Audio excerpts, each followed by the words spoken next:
सभी श्रोताओं का हार्दिक स्वागत, अभिनंदन। आल्हा की कहानी में आज एक नई कहानी सिरसागढ़ की लड़ाई आप सभी के सामने प्रस्तुत की जा रही है। बढ़ते हैं कहानी की तरफ। आल्हा को बड़ा भाई मानकर उदल, मलखान, ब्रह्मा और ढेवा उसकी आज्ञा को पिता की आज्ञा मानकर पालन करते थे। एक दिन मलखान ने आल्हा से शिकार खेलने जाने की अनुमति मांगी। आल्हा ने समझाया कि बेवजह कहीं किसी से लड़ाई हो जाएगी, अपने क्षेत्र में ही शिकार खेल लो। अभी मांडवगढ़ की लड़ाई से अपनी सेना उबर नहीं पाई है।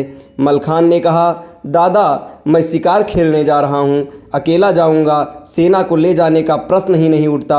आल्हा ने अनुमति देते हुए समझाया कि किसी से उलझना मत। मलखे बोला, दादा पहली गलती पर ध्यान नहीं दूंगा, दूसरी बार किसी ने छेड़ा तो क्षमा कर दूंगा, पर तीसरी बार गाली दी तो मुंह में तलवार ठूंस दूंगा। इस तरह मलखान अकेला ही शिकार खेलने निकल पड़ा। दूर तक जंगल में भटकता रहा, परंतु कोई शिकारी पशु न मिला। दोपहर बाद एक हिरन दिखाई दिया। मलखान ने तीर मारा, हिरन गिर गया। मलखे हिरन के पास पहुंचा तो सिरसागढ़ का राजा पारत अपने घोड़े पर आ पहुंचा। बोला, मेरे शिकार को तुमने क्यों मारा?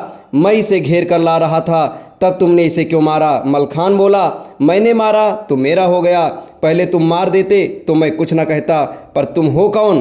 पारत तो नया नया राजा बना था, क्रोध से कांपने लगा। बोला, मैं सिरसा का स्वामी हूँ, मेरा नाम पारत है, दिल्लीपति पृथ्वीराज का भतीजा हूँ, पर तुम मेरे राज्य में क्यों घुसे?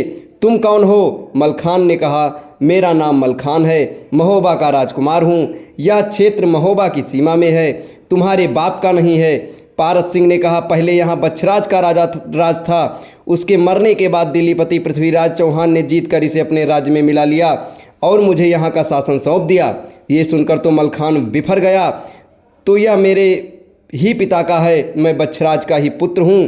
पारत सिंह ने कहा, तो मैं पहले तेरा शिकार करता हूँ, पहले अपने मन की निकाल ले, नहीं तो पीछे पछताएगा। मलखान ने कहा, पहला वार तुम ही करो, हम तो कभी पहला वार नहीं करते, भागते हुए के पीछे नहीं भागते, निहत्थे शत्रु को नहीं मारते, स्त्री पर हथियार नहीं उठाते, लो करो पहला वार, मैं हूँ तैयार। पार्थी सिंह ने भाला मारा, मलखे ने बाएं होकर वार बचा लिया। फिर उसने सांग उठाकर फेंकी तो मलखान की घोड़ी हट गई और सांग धरती पर गिरी। क्रोध में पारत ने तलवार निकाल ली, बिल्कुल निकट जाकर तलवार की चोट की। मलखान ने अपनी ढाल से चोट बचाई और वार किया।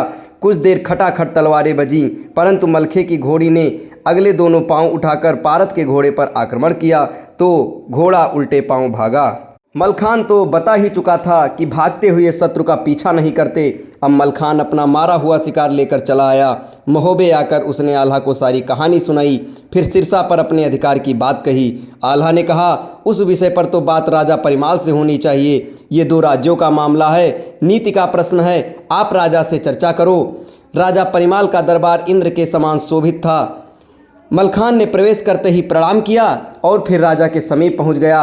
राजा परिमाल ने उसे अपने निकट बैठा लिया और पूछा, बेटा मलखान, आज क्या समस्या आ गई? क्या किसी ने अपशब्द कहे या मुझसे कुछ लेना चाहते हो? बिना संकोच कहो। बेटे, मेरा सब कुछ तो तुम्हारा ही है, ब्रह्मानंद से पहले तुम मेरे पुत्र हो, तुम्हारे पराक्रम से आज महोबे की शान है, तुम्हारे लिए मैं कुछ भी देने को तैयार हूँ। तब मलखान ने कहा, सिरसागढ़ पर मेरे पिता का राज था, मैं अपना राज वापस लेना चाहता हूँ।